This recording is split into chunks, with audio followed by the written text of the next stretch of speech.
everybody. Buttermilk biscuit. Welcome to the Wrestling Through the Years Breakdown Podcast. I'm speaking of Cleneth. Yeah.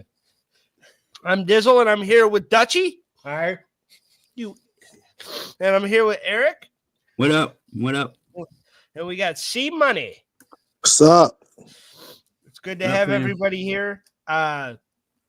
We're here to break down AEW GRANDSLAM and Monday Night Raw, the February 17th edition. So that's what we're here to do, and that's what we're going to do. It's been a big week in wrestling. AEW was and Raw was all right. It wasn't a bad episode of Raw. So but NXT was hot. Yeah, NXT was hot. They finally actually didn't start with Jey Uso, which is nice. Let's start with GRANDSLAM, though. Cleneth, did you watch it all, or? Yeah, I've watched the first match because it was like right after the NBA All-Star weekend. But after that, I wasn't really too into that. Yeah. I went to sleep. Yeah, I thought it was kind of lame. Yeah. You want to talk? So I can do this? Yeah. Yeah. I think I ended up watching the first match and then falling asleep like right after. So you did the same thing as Cleneth. Yeah. Well, I had an excuse, though. I had to go to work the next morning, all right? Well, fucking hey, I mean, they want me to stay up till 2 in.the morning to watch a fucking champion. Yeah. I mean, I love Tony Storm and Mariah May. I wish they would have opened with that. But, I mean, I went back and watched it all. But they were asking a lot for their fans, especially when their network doesn't even want them fucking doing it. They're like, fucking, yeah, whenever basketball's done, pussies, then we'll let you guys go on.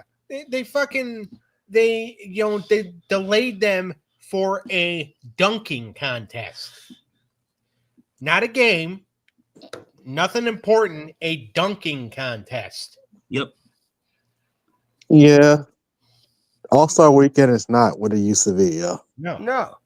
And and I get it. It gets more ratings than AEW, so fuck it. But it's still like, couldn't we just do it on Max and put it on Max? Or And the funny thing is that TNT loses the contract after this season. Yeah, so it's just AEW not being a priority, and it felt like watching ECW late at night back. Yeah. But I mean, I like the show, though. There is some good stuff on it. The first match is very good with Will Ospreay and Omega against the Don Callis family, featuring Kyle Fletcher and Takeshita. They had Fletcher. I thought the tag match, because these two, I mean, they're trying to, because Will and Kenny are the two big baby faces, and they're trying to have this like megastar collaboration between the two. Yep. And I like it a lot. I think if it led to the Young Bucks returning as heels and the four of them going at it, I think that'd be good.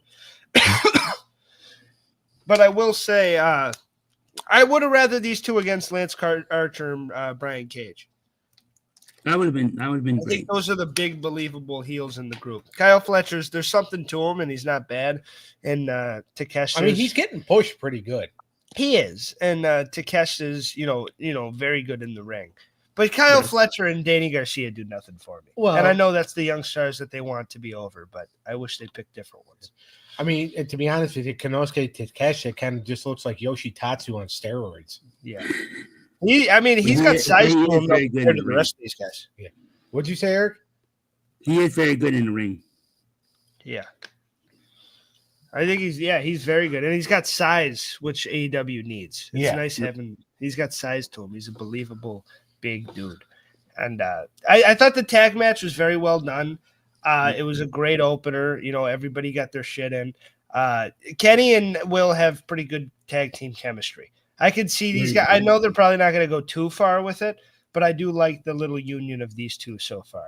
I've liked the setup so far. That's been one of my favorite parts of Dynamite, is setting this match up. So I'm happy with the payoff. I think it was a pretty good, even though they're probably going to keep doing stuff with the Don Callis family. I still enjoyed it. Well, yeah, because Don Callis is a hemorrhoid, and hemorrhoids don't go away. No. The funny thing about Takeshita is when he was a babyface a couple of years ago, he never won a match. Yeah. The heel, he's got the hemorrhoid, and he doesn't lose. Now he took the fall in the tag match, but like there's just certain managers to where it's just like they have to get their comeuppance like eventually. Like somebody has to fucking drop Don Callis on his head. Like I don't care if a fan comes out of the stands and fucking does it. Just somebody drop this egg-headed motherfucker on his fucking head. Like I'm getting so sick of him. Kind of reminds me of like those useless fucking managers back in the day, like a Colonel Rob Parker from WCW, to where like none of his guys should have gotten over, but because he had influence in the booking committee, like they got over. Yeah, I agree with that. Don Callis just like, and Kyle Fletcher's good, and Takeshita's, he's good too now, but like it's just like they don't need to go over every fucking match. And somebody please punch that hemorrhoided egghead in the fucking mouth.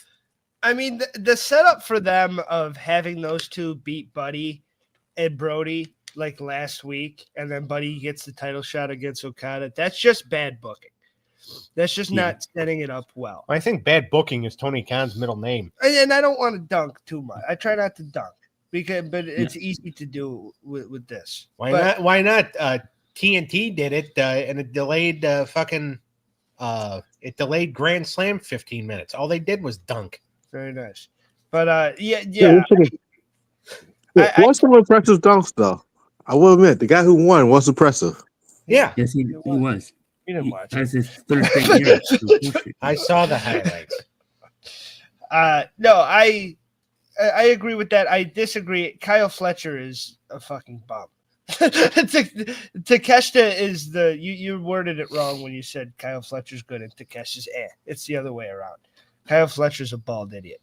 I think he's a fucking. I know you can relate, but he's not. I'm not a huge fan of Kyle Fletcher at all. I think he's he's one of those twink-looking idiots that I just don't believe is a professional wrestler. I believe Takeshita. He's another one of those because I think he's dating that Sky Blue. Oh, well, good for him. And he's another one of those that looks like he sucks sausage, like Ludwig Kaiser. But he's got a hot girlfriend to kind of dispute that. And I think that's a cover-up. Because I think Kyle Fletcher sucks sausage, and I think it's Callis' sausage that he's sucking.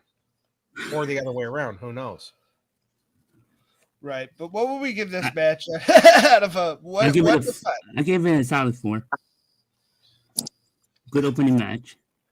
I hate to do it, but I'm going to agree with Eric and say 4. Yeah, I would have said 3. I say 3, but yeah, it's good. 3-8.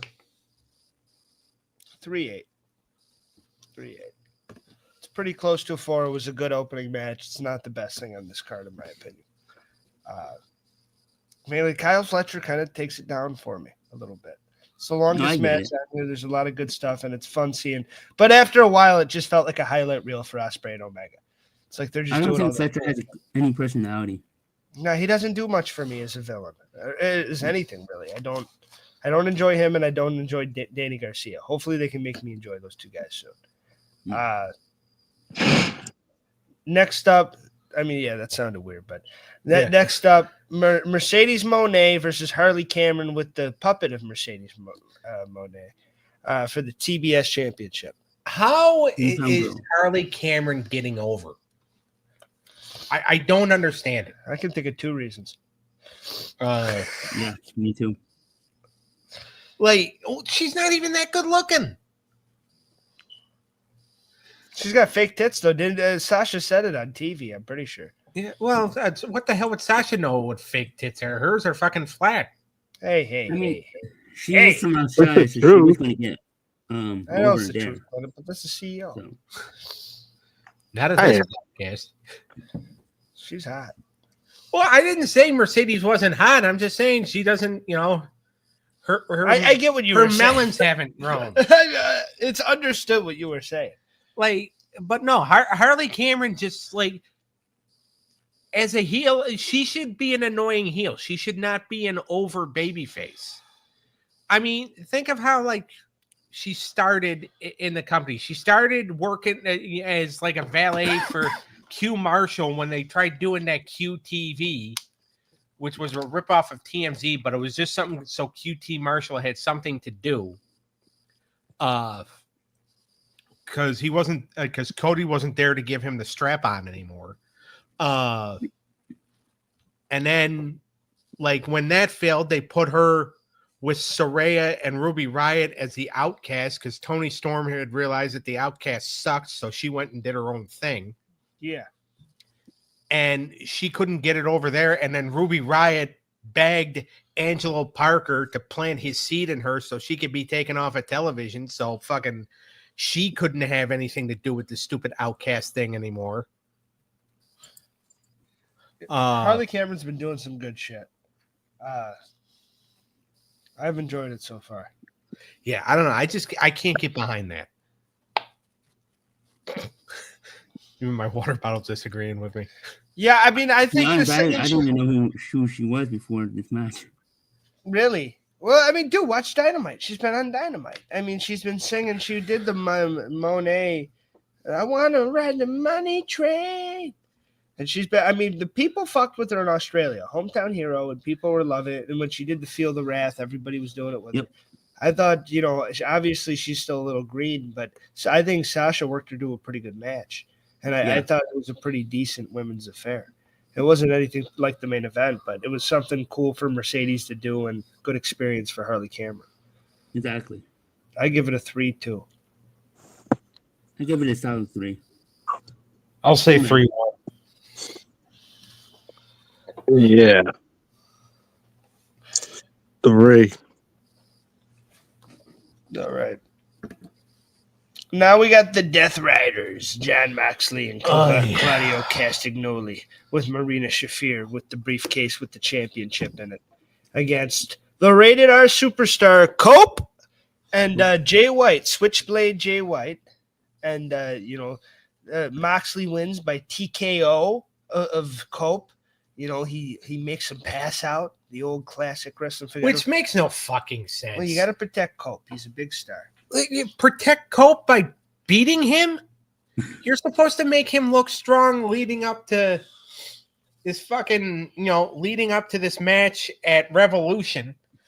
Like, Cope should have at least 1 or 2 pinfall victories over Moxley. Like, I don't know why you're trying to protect Moxley. This Death Riders thing sucks. Claudio Castagnoli has not been good in years. I don't disagree with that, actually. I mean, Marina Shafir, the only reason why she's around, and I say this every week, is because John Moxley likes her feet.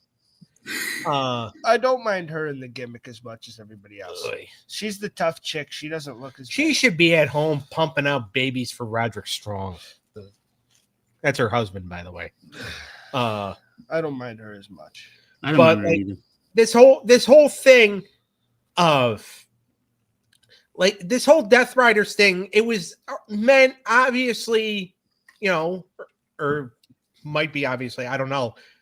The whole thing was meant for a way to get Shane McMahon on television, but then Shane McMahon thought better of it because he saw how bad the ratings were. So now they have no fucking direction.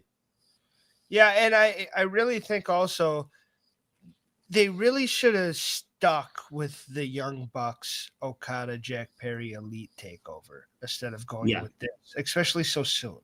Because they kind of cut that off like at the Wings and then did this right away, and you did takeover after takeover. And you were already in the middle of a takeover, and now Moxley's taking over, and it's like, who the fuck's taking over here? And I think the the Elite storyline had way more meat on the bones there. Well, they didn't give that much because the Punk shit got so like panned, and they got shit talked for releasing the video and stuff, and there was such bad press around that stuff. They didn't really go all in on Jack Perry as the scapegoat and that heel character and the heel group, because the Young Bucks, like, they can benefit off everybody hating them. They could be really good heels if they wanted to be. And Okada was like a perfect fucking muscle, but also like technically the best wrestler in the fucking group. And I thought they really had something going there.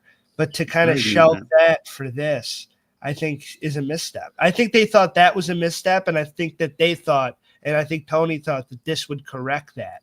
But I think it did the exact opposite. Well, it would have corrected it. It had Shane McMahon, stayed brainwashed and debuted on television. It wouldn't have been good still. Then we just get a match with fucking Moxley getting baby punches thrown at him. I'm good. I like Shane. No, I mean, Shane would have been Shane. They were going to have Shane be the one in charge of the Death Riders. Yeah, stupid. Like that I think was their goal, but then they wouldn't debut him until I don't know what exactly happened or whatever, or if it was actually because he realized that he's going to work for shitty competition, so he's like, fuck this. Or his father's just like, don't work for him, pal, unless he hires me. Imagine if Vince McMahon showed up and he's like, I was behind it, Austin. Just like the ministry stuff. Yeah. It was me all along. I'm the Death Rider. Yeah. And the product of my semen, my son Shane. Yeah, the only thing that would help make that work is if Moxley put the plastic bag on Vince. But yeah, like this whole Death Riders thing, like I am so over, and I used to be a huge Moxley supporter. I think everybody feels the same way you do. Yeah. It's not an unpopular opinion. Yeah. Like, and this is doing nothing, like, and Cope, it's like you have to cope with watching this. Yeah. Like, I don't know how they end it. The undercard, Cope. It's getting more WCW-ish to where the undercard's really good and the main event's ass. Yeah. It's getting to the point to where, like, I actually want Christian Cage to cash in his title shot and be champion, because I think anything is better than the horse shit we're getting right now. And I hate Christian Cage. Yeah, and this whole Dead Fathers thing just sucks. But if we can get away from the shit riders and Cope the dope, if it has to be Christian, then so be it. Yeah. I like Christian, and but I hate that that's the world title scene right now. Cope, Moxley, and Christian. Yeah. I wish it was a little more diverse. I wish, you had Hobbs and Hook in there, and I wish it was MJF and Hangman. Yeah, and MJF, Hangman, and Jay White and Darby when you bring him back. I think MJF or Hangman should be champion right now. Jay White should not be champion, but I agree. One of the other ones definitely should be. It should not be what it is right now. And the championship in the briefcase sucks, and a lot of it's just not that good. And I think they have good stuff on the show, and we'll talk about it. Is like the women's division's really cooking up.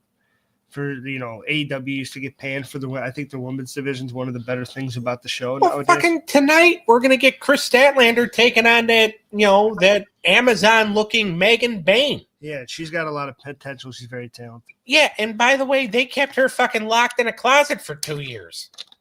I mean, not literally, but it seems like it. Like, she's been under contract since 2022. They haven't done a fucking thing with her, and they realize, oh, yeah, we still have her under contract. Let's put her on TV. Well, she looks really strong right now, and she could be a really good character for them if they build her up right. Keep the streak going. I kind of want her to beat Statlander. Well, yeah, because it'll help her. It will build her. We'll build you. All right. Is that necessary? I think so. All right. Not only did Cope look like an idiot, but poor Jay White having to get choked out by Wheeler Yuta. Because it wasn't Claudio, I don't think. I think it was Wheeler that had him choked out on the ring. And you could see he was like watching it happen and fading and stuff. And it's like, this match I would give probably like a 1-9. This didn't do anything for me at all. I'd give it an 0-4. Okay. You give it a 2. Cleneth? 2. I give it a 1. All right. Now to a better match, a hometown hero that twisted his ankle as soon as he got in the fucking ring. Buddy Matthews versus Okada for the Continental Championship. I thought this was one of the better matches on the card, and I thought these two had good chemistry. And Okada's a fucking beast. He hasn't really been portrayed like he should be in AEW. He's one of the guys, like when we were talking about the world title scene just now, him too. If you really want like the numbers right now, build MJF and that just a little bit more and have Okada and Omega fucking at the next All In and do that in Texas. And that's the way to reignite that feud. To me, if you want to bring eyes to it and put on great matches at the same time. Well, I think one of the reasons why he's still Continental Champion is because it's just like, all right, they don't want to use him like shit, even though they already did with the whole Elite thing. And it's like, all right, we'll keep the Continental belt on him. They had him beat, because didn't he beat Ricochet and Ospreay at the World's End, right? Yeah, and I don't think he looked like shit in the Elite thing. I think Okada's whole AEW run, you can say in one word, and that's the bitch. And that came from the Elite and the comedy shit. His comedy and his funny shit, he's actually gotten a little better. Like, he's gotten pretty good with that stuff. And when fucking Buddy called him a bitch the way, he's like, I'm no bitch. I'm no bitch. He's like looking around at the girls' bags. I'm no bitch. And he's just not the fucking John Cena of New Japan that he was. He's not the fucking Ric Flair. Like, he was the guy, the face of the company, the fight. I mean, that's the guy.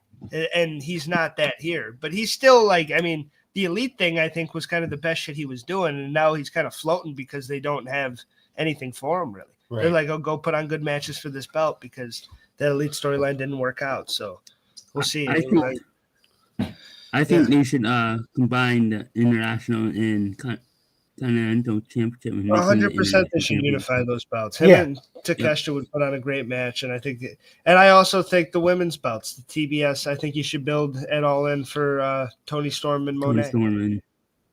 I think you do that and maybe a ladder match or something to unify the belts and get a little program going there.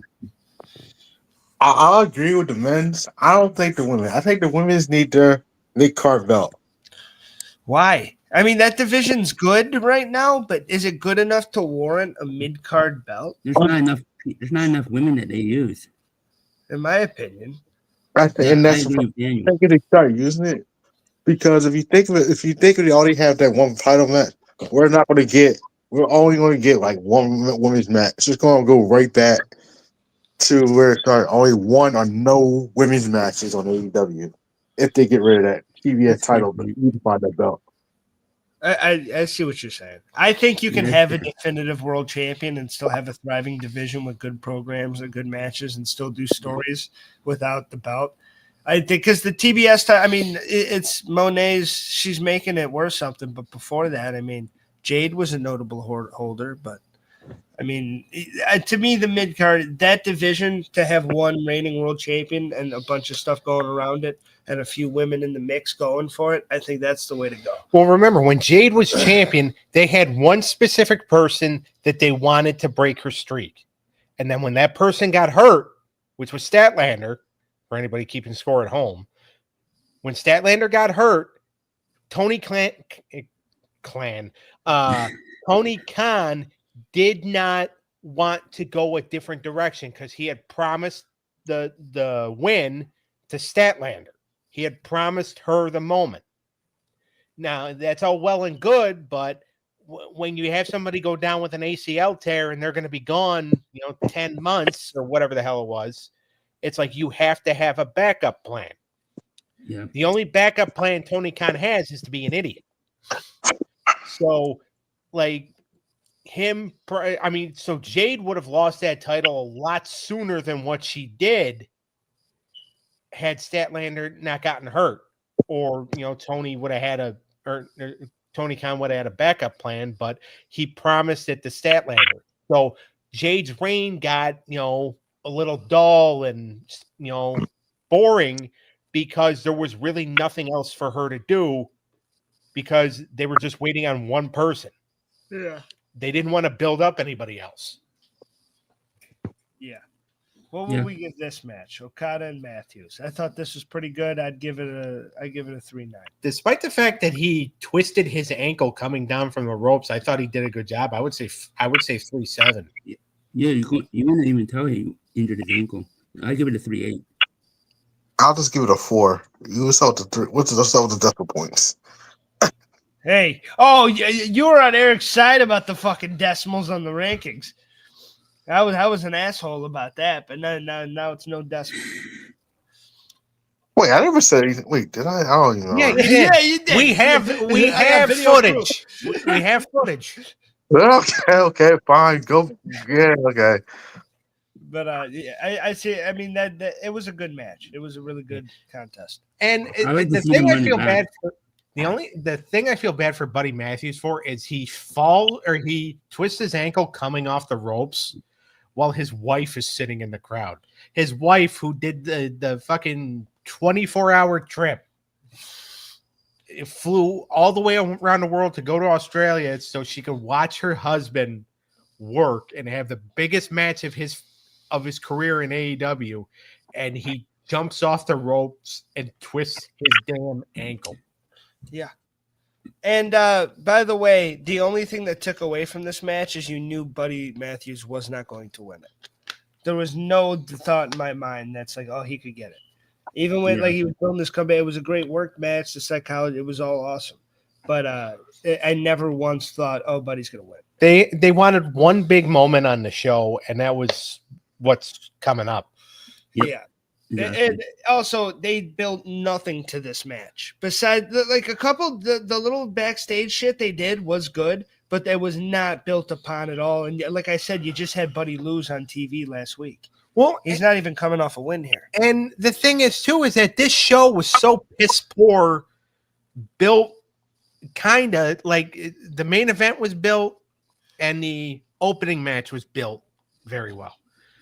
The rest of it was just like, okay, like Australia's pissed at us because we promised them a big show, but because we can't fill out the arena, we had to turn it into a smaller show. So we said, fuck it, we're just going to be lazy and turn it into a TV. And Australia's pissed at us, but my answer to that would be, well, then tell your fucking relatives to buy tickets. I will say, though, as a guy that watches every Dynamite and Collision, at least tries to, they did do quite a few segments with Harley and Mercedes building up to this match. You've had quite a few backstage. You had one major in the ring. You had her do a rock concert, for God's sake, Harley Cameron. So, I think they did build that one a little bit. The Death Riders thing was it's not scrapped together because it's part of the story, but it's a filler match that could have been a Dynamite match. That was like, if this was really like an actual big show for the crowd, it would have been Cope and Moxley for the World Championship. And I think that's one of the things that pisses people off. It's like, you're giving us a tag match with the World Champion on our big show. You're coming to Australia. This is your big show. You announced it was such a big deal, and now we're getting a tag match with the World Champion with fucking Claudio. Like, no offense to Jay White, but it's like, I mean, Cope and Moxley probably just to get that over with. I would have just done it here. Now we got to deal with that through Revolution. And luckily, Revolution's only like 2 weeks away. Yeah. It's a week after Elimination Chamber. That's 4 episodes of television, though, brother. AEW television, to tell you the truth.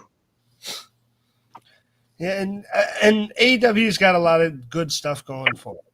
And one of the good things that we all gave this a rating, one of the great things is the main event here. And when people say AEW doesn't tell stories, I point them to this one, because Mariah May and Toni Storm, I think, has been the A story for AEW, even though they insist on putting Toni Storm on Collision, the second show. Even though I have no idea why it's like if fucking John Cena was popping on SmackDown. He was like the U.S. champion. They're like, you're going on Velocity. Like, it doesn't make sense, but the booking strategy of it. But if you look at the actual story and what the two women have been able to do in the story they've been able to tell from Mariah, even from the early days of them partnering and her being her stooge, to her turning on her with the shoe, to the match it all in, to now, to Tony dressing up as her a couple weeks ago, to her dressing up as Tony, last year. And it's been a well-built story with good segments. And this was a good payoff match with room for a rubber match. And I think it was good that Tony got her moment. I know you were rooting for Mariah, Eric, but I think especially because I love both ladies, so I know, but especially because I knew Harley and Matthews they got to do something for Australia. They got to give one hometown hero a fucking W. So I had a feeling Tony. Wait, she's from Australia. She's from New Zealand, isn't she? Or is that like same? Well, New Zealand is on the continent of Australia, isn't it? Yeah, she's both. It's like Canada for us. Oh, okay, all right. Yeah, well, Canada and the U.S. aren't necessarily getting along if you watch the hockey thing. Yeah, I know. She was born in New Zealand in 95 and moved to Australia at 4. So take that with what you will. All right, so obviously she's got family in Australia. I would assume. They had to do something because Harley wasn't going to go over because there's probably still more you can get out of Mercedes. And Harley's not the person to end that belt conquer. No offense. Who do you think is? I mean, I could think of one person that I think. I mean, it's obviously Chris. But I mean, they've already had classic matches, and they've done it twice, and it hasn't worked. I could see Jamie Hayter. I was going to say either Jamie Hayter or Thunder Rosa. I don't know about Thunder Rosa. They might need to build somebody else up to do it. Or, like I said, unify the belts. I think Tony's the one to do it. I really do. How about Willow? Well, Willow, she's the one that beat Willow. The thing is Mercedes has been booked very well, and they've given her a lot of high-profile matches, so they're running out of people. Yeah. So it would have to be somebody built up kind of fresh or go with Thunder Rosa. But I mean, and I like Thunder Rosa, but I think there's somebody else that they could do. I don't know who it would be. Saraya. Well, I mean, there's a story there. You broke my neck. Yeah. There's a story. And it also too, like if they decide to renew her contract when it's up in September. Don't do that. Well, I mean, remember, Tony Khan is famous for when he's done with you, he'll keep you off TV. And he'll keep you off TV until your contract runs out. But then when he hears that you're planning on going back to WWE, he'll add injury time to you. Just ask Ray Phoenix about that. Yeah, and I see and I get that, but you watched how Penta debuted, and then you're like, can't blame the guy. If I was running the competition and seeing what he did with I just had book them better. Yeah, but I mean, it's too late now. So, but I get it. I mean, if you were a good booker, you wouldn't have to worry about any of this shit. But you're a fucking clown. All right, they talk about Bully the Clown all the time. We might as well say Tony the Clown. That's all he is. He's a clown. Is there any good things that you see in his booking? If you had to explore that big fucking head right now and think of at least 2 or 3 good things that Tony does right with the booking of AEW. I think MJF is in his role perfectly right now as that heel that just gets under your skin. I think that the way they book Christian Cage is how or the way they're trying to book Christian Cage is the way MJF is looking right now. And like, if you want to book Christian Cage into that perfect heel, like he's got to be more like MJF. Yeah. I mean, not, be a pedophile's nephew, but like just be like that heel that has no problem going that extra mile now. Because MJF has even taken it. I mean, he doesn't say, oh yeah, this. Oh yeah, and by the way, your father's dead. Like Cage does every promo. But MJF is the perfect heel. So Tony Khan has done, even though he tried to fuck it up for a while when he put MJF as a babyface, because Tony Khan's just like, oh, I've done something good with MJF, I gotta fuck it up. But he's just like, but yeah, if Tony Khan were good at his job, I mean, we shouldn't really be surprised though. His family owns the Jaguars. Yeah. All right. The only thing that would make them the only owners Worse than them in the NFL are the Maras, who own the Giants. No offense. And to be honest with you, I think AEW would be better if they were owned by the Maras. I'll tell you the truth. I think it'll be better if you were owned by Jerry Jones. Oh Jesus! That's a hot take. I'm not going to disagree with him. I actually kind of agree with him because Jerry Jones, as old and as out of touch as he is, he also knows how to get people talking. I think Tony's heart's in the right place, and I don't think he's a bad owner. I think he's not the greatest booker. Yeah. And I think if he pulled the Ted Turner, no, you said your points. And I think but I got more. Yeah, hold it for a few. And I think if he played the Ted Turner and got a young creative genius in, or a fucking maybe a group of guys or just something more of a team. I don't know what what he has the foundation of that creative team now, but it needs to change, and that's the only. He needs thing. his own Eric Bischoff. Something. He needs somebody to come in and inject a new and be the face of it that can go and talk and stuff because he's not that great at it. And it's not, a mean point or nothing. I think Tony's heart's in the right place, and I think he really wants what's best by AEW. And I think he is a fucking true fan that wants to keep the industry healthy by having a competitor. Well, I'm not saying his heart's not in the right place. It's just I question where his head is. Yeah, I know, and there's nothing wrong with that. But and that's what I'm saying. He needs somebody else to come in and inject new life into it. I don't think at first, I think he had a pretty good grasp of what he wanted to do. And if you look at those first 12 to 16 Dynamites, they're tight booking and it's tight, to what it seems like they're going towards. And then somewhere along the line, it falls off the rails. If you can get back on the rails and focus on certain characters and focus on certain stories, because everyone, it's about the story. They're not telling stories. They are telling some stories. They just need to put the proper focus on them and book them in the right way and push the right guy as stars. I love Moxley, and Moxley was a big deal for that brand when he came in. The guys that were big deals for the brand when they came in, like Jericho and Moxley, aren't big deals anymore, and the fans reject them. So it's time to get them off TV for a little bit. Do you think that maybe Tony Khan felt like he was going to have somebody kind of help him in Shane McMahon, but then when Shane realized, this is dog shit, I'm good, I'm out. That's when Tony's just like, oh fuck. He might have. I don't think Shane's we don't know what Shane's creative is because it's always been under his father and it's always been heavily, edited. And we don't know what ideas were his. We know that he certain things he wanted to do, like bring ECW back as an internet show and shit like that. But he as far as his true, we know his sister's creative genius. We don't really know. His is still a bit unproven. I don't know if his without a filter would be that great.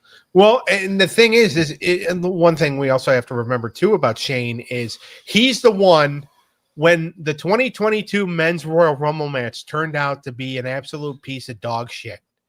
And everybody looked at Vince and like, this is the worst booking you've ever done. He made sure he slingshot Shane under the fucking bus. Yeah. And made sure Shane's ass got tire treads on it, and then fired him because he didn't want to take responsibility. The thing is that Tony won't take responsibility for the bad booking decisions either, but he's got nobody to throw under the bus. And here's how he basically avoids, himself getting hit by the bus. He just won't answer any of the fucking questions. Yeah. He's just like, I can't comment on that. Tony, what do you think of this? I can't comment on that. And it's like, we're not asking you what color was your stool, dumbass. We're asking you what's going on with this. Why these people are not on TV. What is going on? Is there any issues? You can say, hey, look, we're working on something. You can be vague about it. Yeah, there's definitely better ways to go about it. Yeah. I mean, he's got a lot of talent there. He's got a lot to work with. And 5 years into a company is not enough to judge. It is, and people have been coming at this thing's throat for a little bit now. And I do think they have some good stuff brewing, and sometimes you got to give storytelling time. You know, WWE from the years after that 2019 year, I didn't think we could get to a 2023 to 2025 that we've had. I didn't think it would get there from how low it seemed like we were in WWE, but somehow we did. So Tony, it could still happen. Well, it could get better fucking tomorrow. Well, and it slowly is. Right. But the thing is that here's how we got to here's how we got to where after that 2019 WWE, it took the Wall Street Journal investigating something to where people started thinking, all right, we can actually get this old idiot out of here now. All right. And then even when he tried to come back, and then a few months of Endeavor seeing, oh, his booking really is shit. Let's get him out. And then, you know, everything that happened to where he's finally gone now, even though I don't know, like if they dropped the charges against him or if he's not getting criminal charges or whatever, it doesn't matter. He's never coming back. But it took accusations and catastrophes to finally get that old fuck to loosen his grip on the business. That's how we were able to get where we are, because we were finally able to rid the fungus.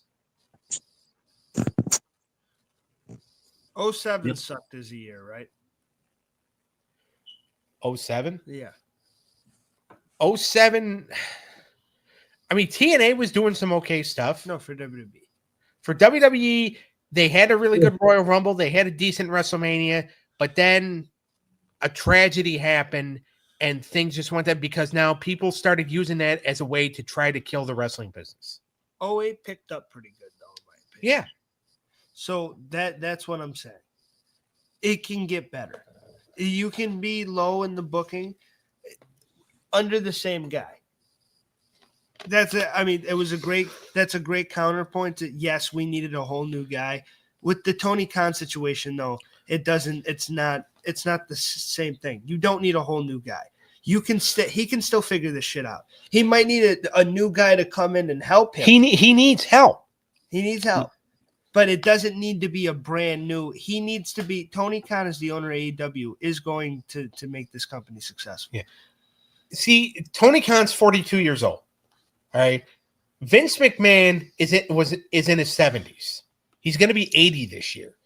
So you could argue that, well, Vince is old as fuck, and when you get to be a certain age, your brain stops working. Tony Khan is in his early 40s. Yeah. His brain should not stop working. It's just he's booking this like a fan. He's getting his booking idea. What he's really doing, he's getting his booking ideas from Dave Meltzer. Well, yeah, okay. And he's doing like, Dave, what makes you come? Well, and he's doing what he did on the chat rooms and stuff back in the day. He's a fan that, likes to fantasy book. Yeah. And now he's kind of fantasy booking with the company, it seems like. But he is putting on some stories, and I think he is putting the work in and trying to get these guys over. And a new creative energy in there would definitely help. But I don't think it's like Finito or nothing. Yeah. Tony Storm and Mariah May was a pretty damn good main event. And I thought that they put on a lot of action. And I thought that, this rivalry just has so many legs to it. I would give this All-In or All-In better. All-In was better. But I think this match was very good for Tony getting her moment. And I would give this a 4-2. I would say 4-3. I'm giving it 4-3 too. Give it a 4. Cleneth's like, fuck your decimals.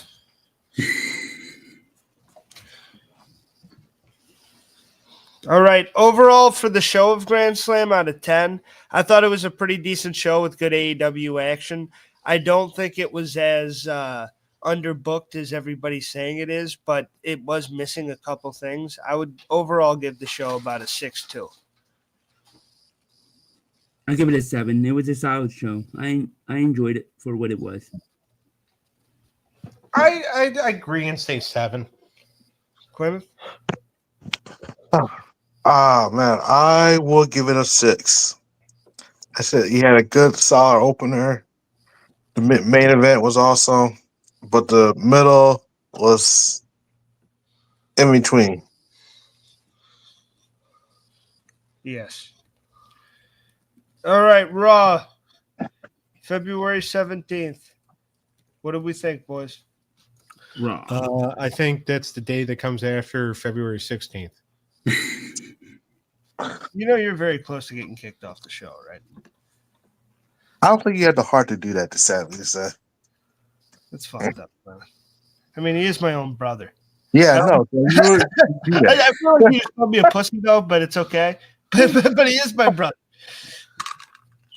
I could fire somebody, damn it. Eric, you're done. Pack your fucking bag. No, Hey, I'm the producer. yeah, you produce a lot of something.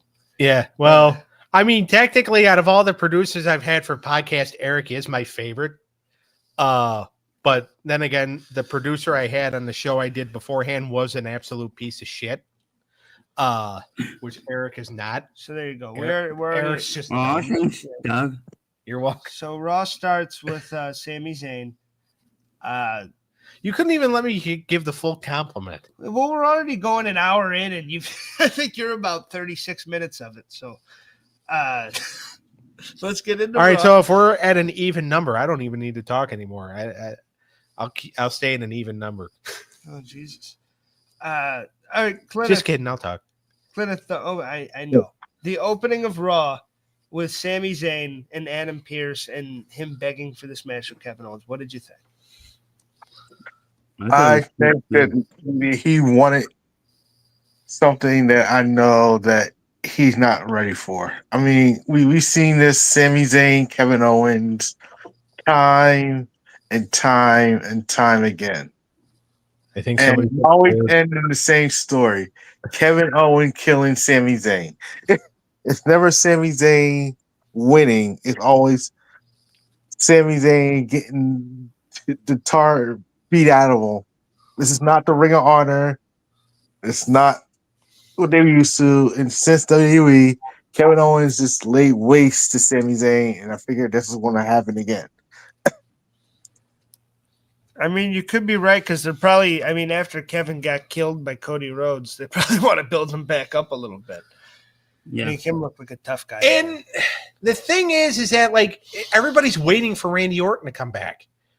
Sami Zayn took a pile driver 2 weeks ago. Yeah. Okay. Randy Orton took the same damn move in November. All right. Randy Orton's been gone 3 months. Cody Rhodes took the move in December and was back in the ring, I think, sometime in January. Like, Sami Zayn is basically proving without wanting to prove it, that he's got more balls than Randy Orton. Because if Randy Orton's taken fucking 3 months off for a pile driver, the same fucking pile driver that Sami Zayn took, and Sami Zayn's already been back for 2 weeks. It's like, what the fuck is going? Did Orton actually get hurt, or does Orton's wife just give that good a head? Doesn't Randy Orton have neck issues? No, it was more back. Okay. Maybe it did affect his back. I mean, I don't know. Like he should have been. If he wasn't really hurt, he should have been back by now. I wonder if they're going to take this into WrestleMania. If Randy Orton's not ready to come back in time, probably. I mean, and to be honest with you, if I were Sami Zayn, I would hope Orton's not coming back. Because then he'll get Kevin Owens at WrestleMania. Because if Orton comes back and Orton gets Owens, that means Sami Zayn's stuck with mid-card Cross. Yeah. Oh, yeah. I think Randy's going to interfere in the match. That'll be good for Killer Cross, though. Yeah. I mean, to be honest, if I were Sami Zayn, I'd rather want my penis chopped off with a pickaxe than have to work fucking the biggest show of the year with a fucking mid-card moron. I mean, whose best part of his gimmick is his entrance with his wife. And that's only because his wife is hot. You got to build guys up. I said that 2 years ago, and you gave me slack for it. Building guys up involves having them beat established names, and I think it'd be a really good look for Killer Cross. But that's neither here nor there. Well, yeah, build them up. That's fine. Go ahead and build them up. Don't just have them fucking just stand in the back being like, I think you should turn on all your friends. And then when somebody says, well, Cross, I think you should go fuck yourself. You don't tell me to go fuck myself, because then I'll be a problem for you. You already are a problem for me being on my fucking TV screen. You're wasting fucking time. You do Like, some we good could have impressions. something good on the fucking TV, and instead we have you. Doug, By the you way, do some Fury good Cross would impressions. probably kick my ass in a fight, so if I ever meet him face to face, I'll kiss his ass. What do you mean, probably? I guess he didn't hear me. What did you say, Eric? I was saying Doug does some good impressions. Yeah. He's an impressionable guy, that's for sure. All right. Next up, we got AJ Styles and Dominic Mysterio. This was awesome. Yeah, I love the ending. My boy, it's fun seeing AJ Styles as a huge fucking star. It's fun seeing him as a big fucking deal in the WWE. And I think this is some of the best babyface building they've done for him so far. Because I think under Vince, he never really he didn't get the crowd reactions I ever thought he deserved. And now that he's, they're doing this thing with Braun Breaker, and he had a great match with Dominic Mysterio. He looked great coming off this injury. And then fucking, you get you build up to the match with Braun, whether they do it at Chamber or WrestleMania, whatever they want to do. But Braun missing the spear, him making Braun look like an idiot, Braun ripping the shirt off and getting pissed, throwing it at AJ, he catches it with clean as fuck, by the way. One of the better catches I've ever. Like, everyone thinks Roman was cool for catching the mic from Brock, but this was just as badass. And I think it made AJ look like a formidable opponent for Braun Breaker, and that's going to be a real high-stakes fun match. So, like, the thing is that Dominic knows how to get heat. And, like, he's the perfect first opponent for anybody to come back. Because you know that Dominic, like, you can't really take him seriously as, like, a big threat. Yeah. But then, like, him just getting fucking speared, like, ripped in half by Braun Breaker, which, to be honest with you, it should have probably been Carlito. Well, I think him and Carlito are both good punching bag heels. Yeah. That they don't need to look strong all the time. It's just they're who they are, and it's fun to boo them, and then it's fun to see them get fucked up. Yeah, well, I mean, fucking if Carlito would have taken the spear, probably would have speared his afro off. Yeah. That dude still looks good out there. Yeah. This match overall, I would give it a solid 3.5 out of 5. I'd say 4. I say 3.8. I'll give it a 4. Cleneth, I didn't go decimal. I'm gonna keep doing it. Oh, sure. When I egg him on, I'm an asshole. No. You are an asshole. Yeah. All right. I was just gonna say, I know Cleneth's not saying that I'm not an asshole. No one's gonna. He knows better than that. I'm just in my own little world right now, man. Can't blame you. Next up, we got Dakota Kai versus Ivy Nile in a Women's Intercontinental Championship #1 contenders match. They build this up, in a backstage segment. I think Ivy Nile has a lot of potential and could do big things. Right now, I think she's a little dry. And, out of America Made, that Brutus, he's the one. Brutus is the fucking guy that has all the charisma and could actually be something. The other two are a little unproven yet, in my opinion. And Chad Gable's obviously money. But, Ivy Nile put on a good match. The promo, even, I thought Dakota kind of ate her up a little bit. And then I thought in the match, they both looked really good. But it was a very good, strong win for Dakota Kai. And her getting her rematch, just like Michin got hers. Yeah. It's good for them. I think it's a good little thing to build up that championship. It is, and I'm surprised that they're going to go the babyface versus babyface route, but I've got no problem with it. Their first match was really good. So, yeah, we can get another one out of them. I think Ivy at some point is going to get the title shot. I don't know if she's going to be the one to take the title off of Lyra, but it was a good match. I just feel bad that the crowd would have rather, fucking been watching the fucking presidential debate than fucking watching this match. Like, the crowd was dead. Yeah. Like, there were doctors in the audience checking pulses. That's how I felt about this match. It was something to be desired. I give it a 2. It came across as filler, but I thought the match was strong enough to hold it. The crowd was dead for it. I would give it a 2.7. I mean, here's the thing. If they had bigger butts, Eric would probably go higher. But no, God, no. Sorry, Bailey can't be in every match there is. All right. We need to get Jada Parker on the roster. Yeah, but like, as far as like the action goes, I would give it a 3.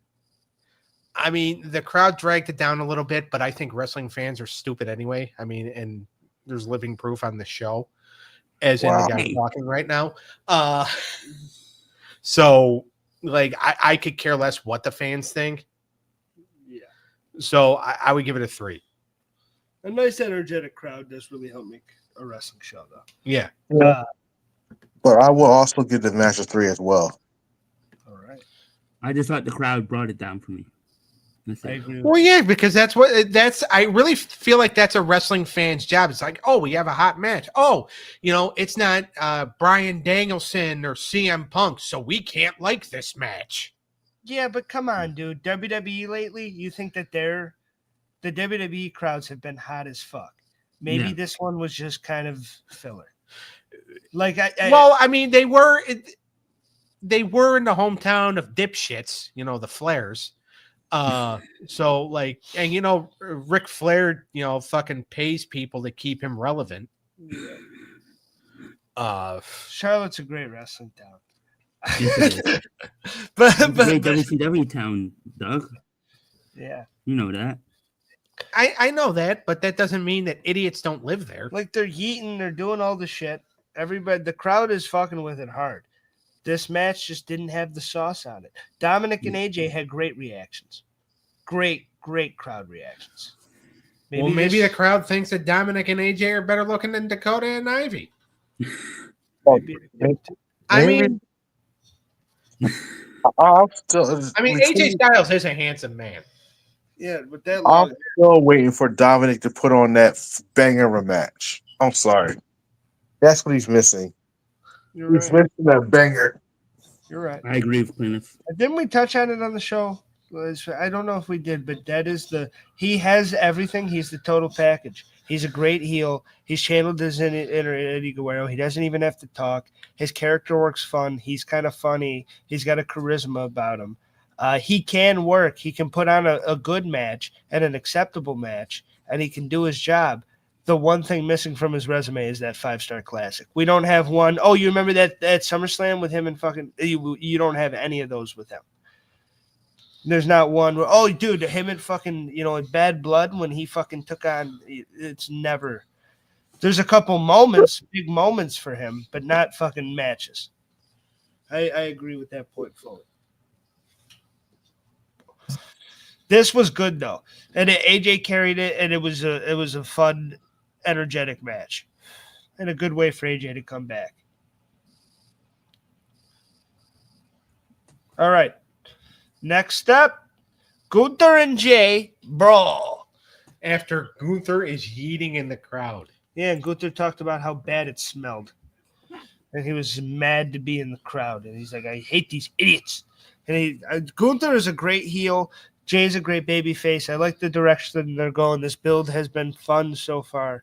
And it's not, setting the world on fire, but that is a fun secondary world title match for WrestleMania. And I like the direction they went with Jay winning and challenging Gunther. And Gunther is really developed as a heel, and his mic work is fucking phenomenal. Yeah. So him is arrogant fucking, he really works. Yeah. And Jay, no better babyface than Jey Uso, and the whole underdog story. I like 100%. It's good. Yeah, like and Gunther, for being like a foreign heel, his mic work is awesome. Like you always talk about like the foreign heels to where like they can't really connect with the audience. They can't really get heat. It's more like, the heat of just go away because we can't understand the fucking thing you're saying. Gunther connects with the crowd. Yeah. In that you Americans are, you're all lazy and this is a lazy town, and like he's so good. Even with Bret Hart, when he's like, my favorite wrestler, Bill Goldberg. And then Bill Goldberg being there, he's like, I was just saying that to piss him off. I hate you. He's like, you're a one-trick pony.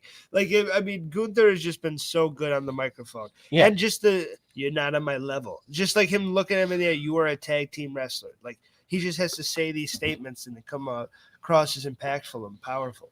So I think they're doing a great job, Bill. I've already talked about, I'm not going to keep beating the dead horse on the pull aparts. Yeah. I've said my piece on that. But yeah, good segment. Yep, very good. And then we have our boy Penta coming back to go against Pete Dunne. And then we get a little shenanigans with Kaiser at the end. Penta pretty easily, extinguishes both of them, though. We saw this match a few weeks ago. Yeah. You don't like, and he beat him again. It's the same point I had from last week. Penta beat Kaiser clean, and then Kaiser attacked him after the match. They're doing the whole Baron Corbin bullshit with him, or with these guys, to where like, oh, they get beat. Well, they're not going to take it laying down. Even though, like, I can understand small package or something like that, or a roll up or whatever, and it's, then yeah, you have a reason to get back up. You took his fucking finish. All right. And now, like, this thing with Pete Dunne, it's like, all right, he beat Pete Dunne, enough now. Move on to something, move Penta on to something else. Move Penta on to Finn Balor. Have him work Dominic. Have him do something else. But now he's got to do the one more match with Kaiser so we could put Kaiser away and we could be done.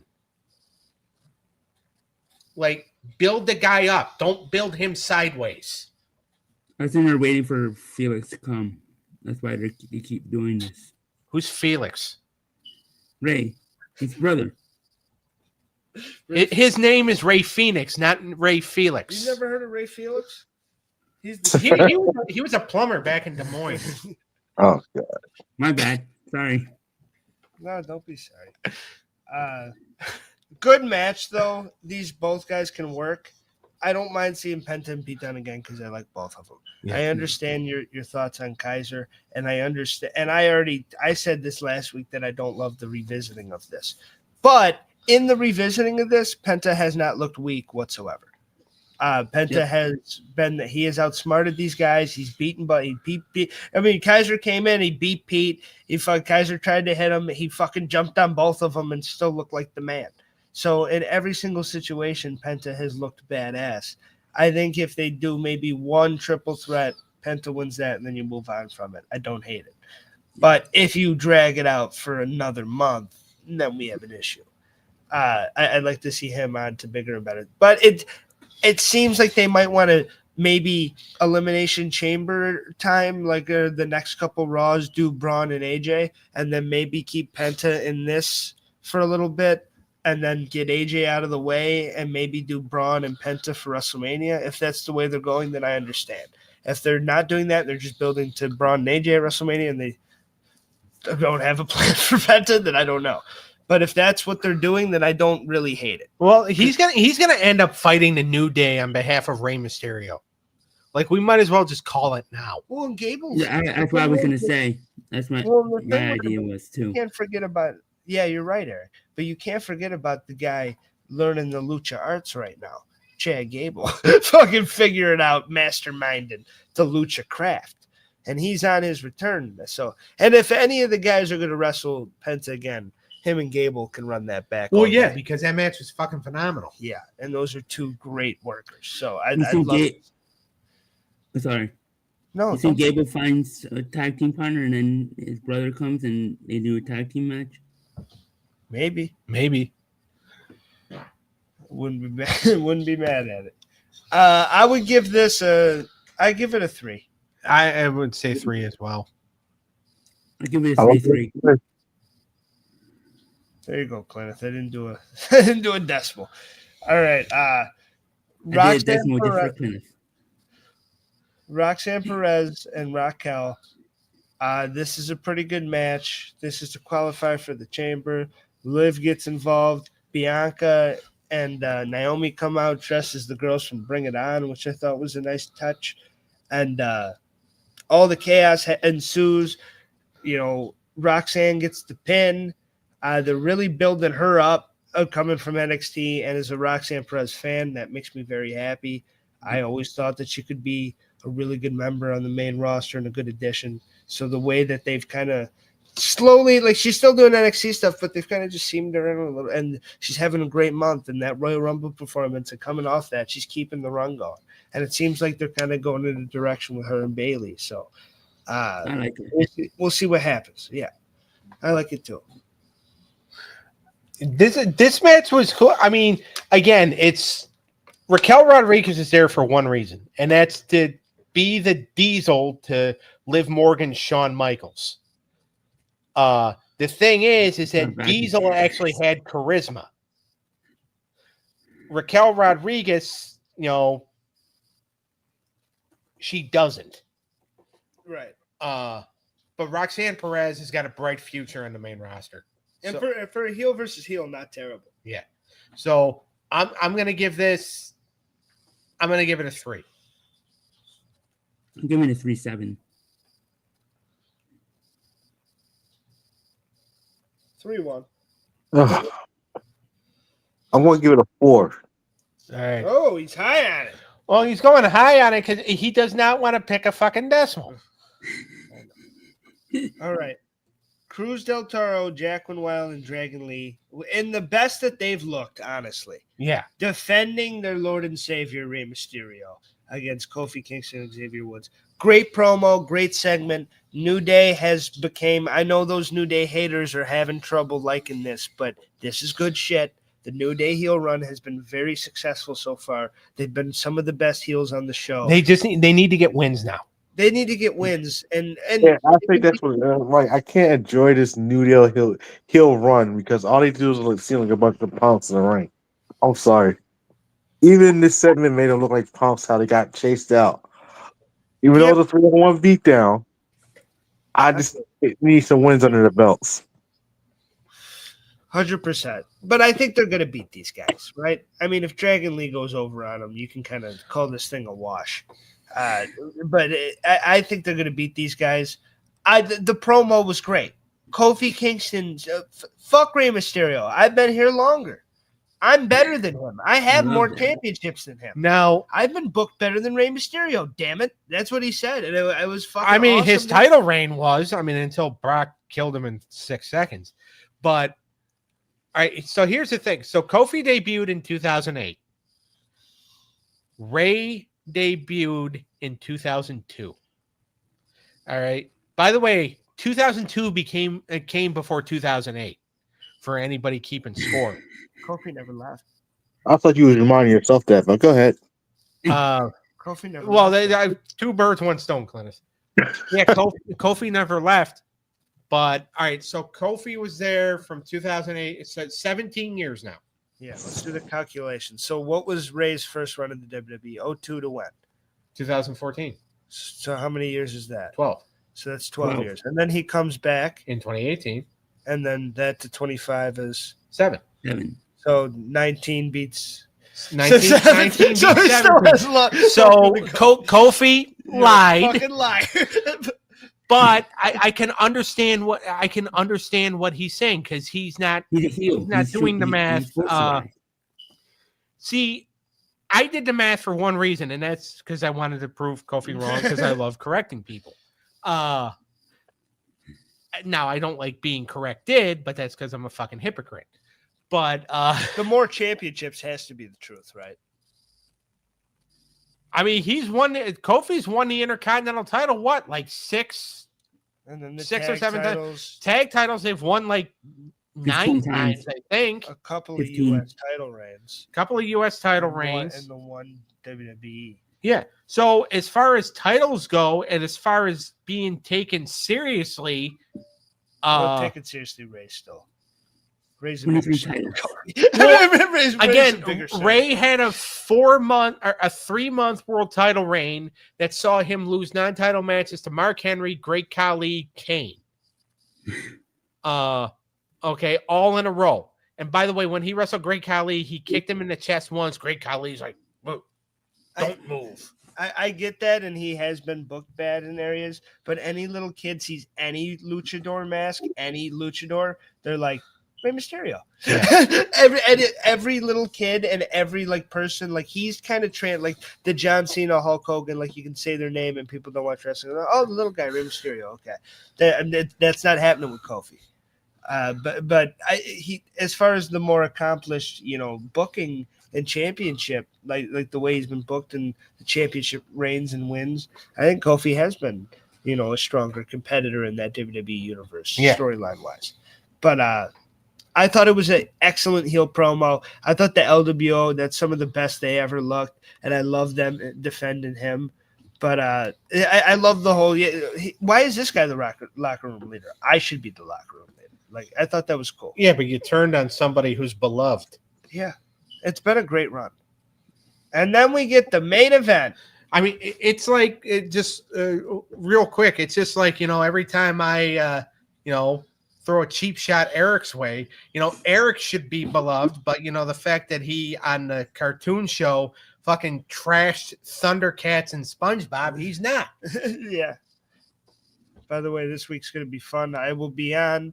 It's going to be the Superhero League. We have Justice League. We have Spider-Man. We have Superman, the animated series, and we have Batman, the animated series. Real quick, you left out X-Men. How you leave out the X-Men? The X-Men suck.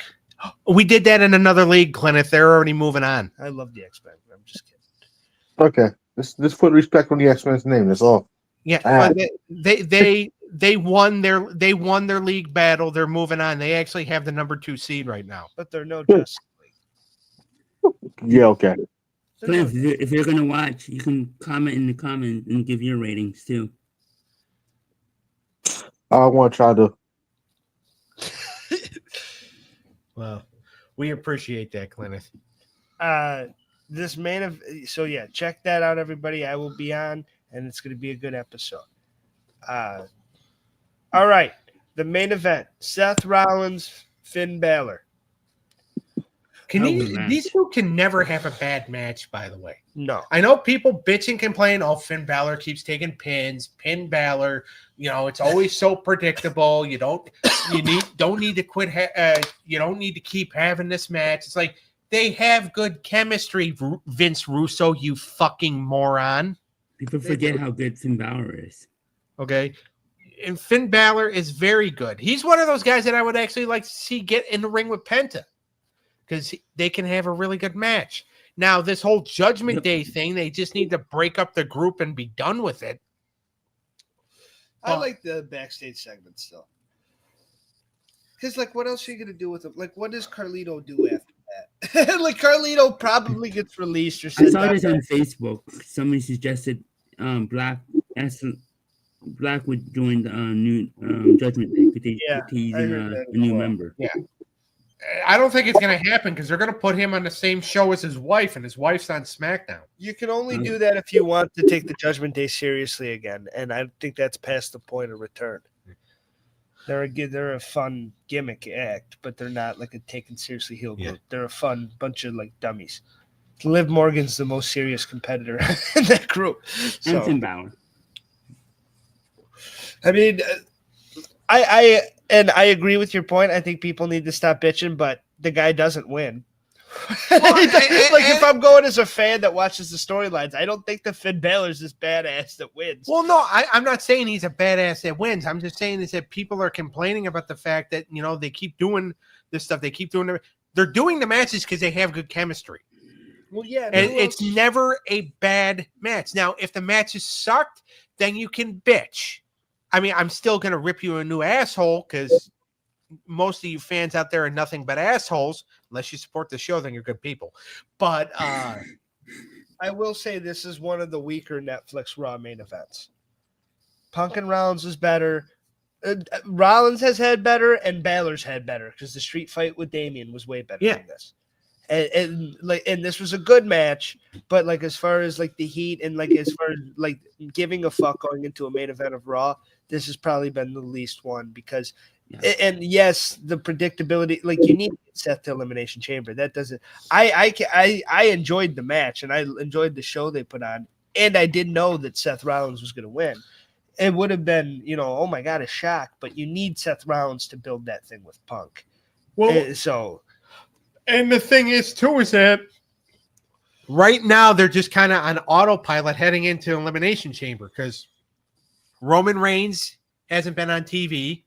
They haven't had Punk on TV. John Cena, who's on his retirement tour, by the way, and a retirement tour means you're making towns. But he's doing what he's been doing for the last 4 years, and that's making movies. But I don't want to get into another tangent about that because I'm tired and cranky. I have a question for you. Sure. Do you think, could you believe Karrion Kross in the Judgment Day? Yeah. If they tried to make him the new leader? If they make Karrion Kross the new leader of the Judgment Day and they kind of turn it into, because to be honest with you, the Final Testament would have worked had they picked a better tag team. And if they would have put like a DIY with Karrion Kross, that would have worked because Tommaso Ciampa's nuts and Johnny Gargano's a follower, or even a heel War Raiders. I like what the War Raiders are doing. I don't need it, but a heel War Raiders filled that role too. Karrion Kross is leader of the Judgment Day. It feels like Karrion Kross needs to be like it's personal. It's a personal thing to him. He needs to be the leader of a group. He needs people to follow him. Yeah, he's like a cult leader, and I think it would be fun with him trying to make them take it, because then you get half and half of him being really serious and trying to take it serious, and fucking Carlito trying to play the video game and get him to buy the DLC, and fucking Raquel and Liv, and him like maybe he beats the shit out of Carlito or something, and he's like, "Are you guys gonna take this fucking seriously yet?" And he's trying to like mold Dominic into a superstar. And like, I think you could get good, entertaining stuff out of Cross in the Judgment Day if they went that route. What if they went the route where he recruits Sammy into his, and they make a group with Sammy? I mean, if anything, you're getting the WrestleMania match, like Doug said. I don't think you'll get a recruitment thing or a tag team thing or nothing like that. I think you'll get a WrestleMania match out of it. But I could easily see them like putting him under a spell with Cross too. If they go from Sammy gets the reactions to where he is your underdog babyface on Raw. Yeah. He is your guy that if you turn him from that into a fucking mindless leader, like a mindless follower for Karrion Kross, that's just like out there being a ghost and helping Karrion win matches. I can see them trying it, but I don't see it working. Yeah, no, I agree. This match was solid. I would give it a 4-4. I'll just say 4. I'll just say 4. See, I want to give it a 5. It was a banger, yo. I enjoyed it. Oh, shit. See, Cleneth is one of those people that just takes the matches for what they are. Yes. Exactly. Right? Cleneth is actually, and don't get a big head about this, because if you do, then I probably will throw an insult your way in about 2 minutes. But you are like one of the better wrestling fans, because it's just like, yeah, like you like the fact that there's like story to it or whatever, but you can appreciate a good match. Yeah. I agree with that. And that's important. I mean, what's the point of watching it if you're not going to fucking enjoy it? I mean, yes, some shit you have to call a spade, and this is dog shit. But this isn't one of those things. Yeah. Is it more of a boring main event that compared to other ones? Yeah, but is it a good wrestle? Like, is it a phenomenal match? And it still has a little bit of a story into it going into the pay-per-view? It checks all the boxes. So I think it still did its job. Did he just drop dead because I gave him a compliment? Probably. No, I'm here. I'm relishing in your kindness of your words, though. He gave me and Cleneth a great compliment today. Congrats. Yeah. Well, also too, if you think about it, like Cleneth's not going to be on the show Friday. He might be in the chat room Saturday, but he's not going to be on the show Friday, so he's not going to be. He won't. He won't disappoint me. You have two options. You have two opportunities this week to make me regret complimenting you. Oh no. I'm not saying you're going to do it. I'm saying the odds are pretty high, but I'm not saying you're going to do it. Overall, is the run. Then that really no. Whatever you do, let's say 2015 again. Please don't. Oh yeah, Jesus Christ. We're not going to go down that road. Thank you.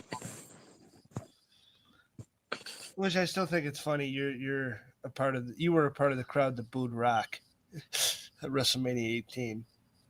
No, I cheered Rock. No, but you were a part of that crowd. I was part of that crowd, but I wasn't one of the morons that was doing it. You weren't a big enough voice to change to make an impact. Got him. You couldn't change. You weren't a CM Punk. You couldn't. I was 16. 16. I mean, yeah, technically I had already hit puberty, but you couldn't really tell. You're supposed to be the voice of the voiceless, and you let us down. My big ass mouth, the voice of the voiceless? Well, that's what I'm saying. People can hear your voice in fucking Idaho right now, so the fact you couldn't switch that crowd is insane. I wanted to go as far as Arkansas, but thanks. Trying to be kind. This whole Raw as a whole, I would give a solid 7 out of 10.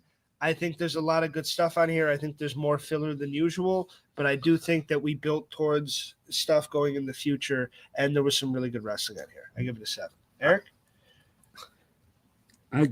It was solid Raw, another solid Raw. I don't think there's been a bad Raw yet, so I'll give this a 7.5. All right. Doug? I'd say 7. All right. Cleneth? I'll give it a 7 too, but we did miss that one part. The New Day and Jey Uso clip in the backstage. Oh yeah. Oh yeah. I did. Yeah, that was something. And Jay does have a point. There will be no Kofi Kingston, Kofi Mania without the New Day Usos forfeit. Oh yeah, that's right. When the Usos forfeited, so Big E and Xavier could move on in that gauntlet. Yeah. Yep. So there you go. Fun voice. Long-term storytelling. Yeah. Right there. All right, guys. We got Jake the Snake Roberts on Friday. We covered the cartoon show, When Tunes Combine, the cartoon classic on Saturday. I will be attending, and hopefully, and we're going to, kick some ass. Don't forget. And Eric's sports show. You think I was going to forget? Eric's been going live. It seems like every day of the fucking week. I'm going to let Eric get into it, but Eric's been killing it with the sports content. Please give it a watch. I've really liked everything I've watched so far. Thank Go you. ahead. Yeah, I'm gonna be trying to do 3 shows a week, Monday, Wednesday, Friday, because that's my days off. So, yeah. I was gonna say, do you work? Mainly Tuesday and Thursday and Saturday. So there you go. And catch Eric, and he's got all the. If you need betting advice, if you want to know the best basketball game on TV, if you want to know what's going on in the MLB, Eric's your guy. Yeah. And you can catch Eric. He is light as a feather. Yes, we are much bigger. We will see everybody next time on Wrestling Through the Years. This was the breakdown. Thank you, everybody. Thank you, Clint. Jake the Snake Roberts on Friday. Love you guys. Love you too. What was that? Later. Okay.